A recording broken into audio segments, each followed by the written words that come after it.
मेरी इस संबंध पर चर्चा नहीं हो पाई। आने वाले समय में कुछ इम्पोर्टेंट राज्य के चुनाव आने वाले हैं और मैं ये सवाल आपसे इसलिए पूछ रहा हूं क्योंकि आप स्टार कैंपेनर हैं, आप अलग अलग प्रदेशों में जाते हैं भारतीय जनता पार्टी के लिए कैंपेन करने।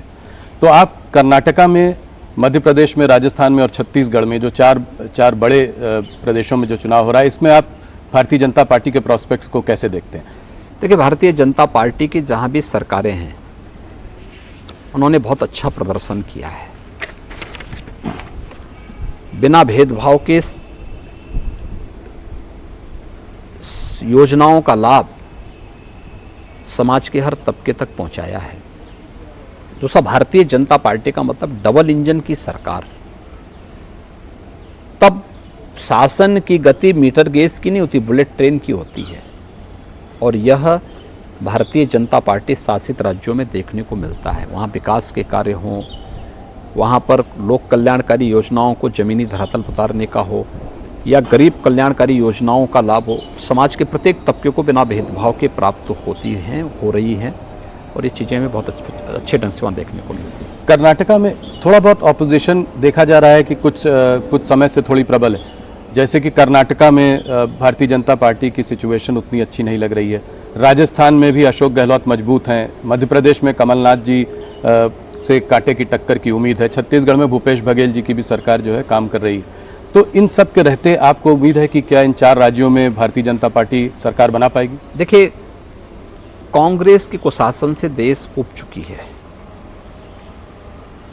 राजस्थान हो या छत्तीसगढ़, दोनों जगह जनता में एक असुरक्षा का सा वातावरण है। डेवलपमेंट के कार्य बाधित हुए हैं। शासन की योजनाओं का लाभ ईमानदारी से समाज के प्रत्येक तबके को नहीं प्राप्त हो पा रही है। लेकिन इसके ठीक विपरीत अगर आप देखेंगे, मध्य प्रदेश हो या कर्नाटक, विकास एक स्पीड पकड़ा है।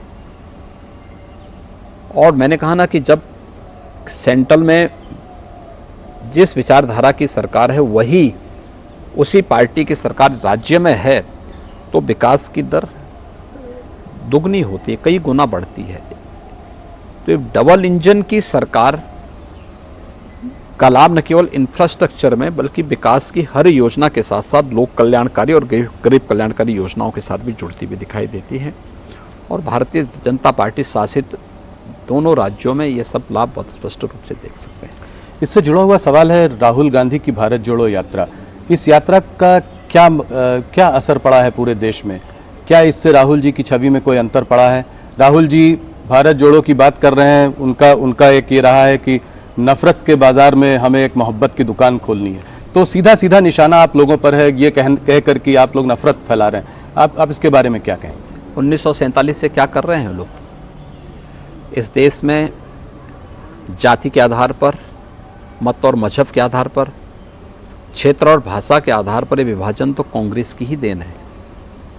तो जो उन्हें विरासत में मिला है वही तो देश को दे रहे हैं। उन लोगों ने तो वही किया है, तो स्वाभाविक रूप से वही काम कर रहे हैं।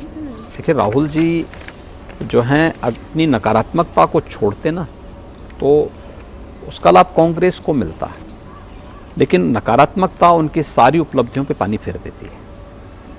तो आपको लगता नहीं है कि भारत जोड़ो यात्रा का कुछ प्रदेशों पे कोई असर रहा है? जैसे कर्नाटका हो गया, हरियाणा हो गया, इन सब प्रदेशों पे कोई? देखिए, किसी भी कार्यक्रम में भीड़ की उपस्थिति से आप उसकी सफलता को नहीं मान सकते। कॉमन मैन ने उसको किस रूप में लिया है, इसके अलावा और कितनी दूर तक, कितनी देर तक उसका इम्पैक्ट होगा, ये भी उस पर निर्भर करता है। उस पार्टी का अपना विषय, अपना एजेंडा होगा, अपना उसको करने के लिए पूरी तरह स्वतंत्र हैं। लेकिन उनको देश के सामने ये भी बताना चाहिए कि उसका उद्देश्य है क्या। अयोध्या में राम मंदिर का काम अब करीब करीब पूरा होने वाला है, तो अब अगला काशी और मथुरा को आप कैसे देखते हैं? मैं इसलिए सवाल पूछ रहा हूं क्योंकि अब ये सरकार यहाँ और 4 साल है, तो काशी मथुरा का आपकी सरकार का क्या रवैया रहेगा? देखिए, काशी में आप देख रहे हैं, काशी में काशी विश्वनाथ धाम बन गया है जी। आज काशी एक नए कलेवर के रूप में पूरी दुनिया के आकर्षण का केंद्र बनी हुई है। और आदरणीय प्रधानमंत्री जी स्वयं काशी से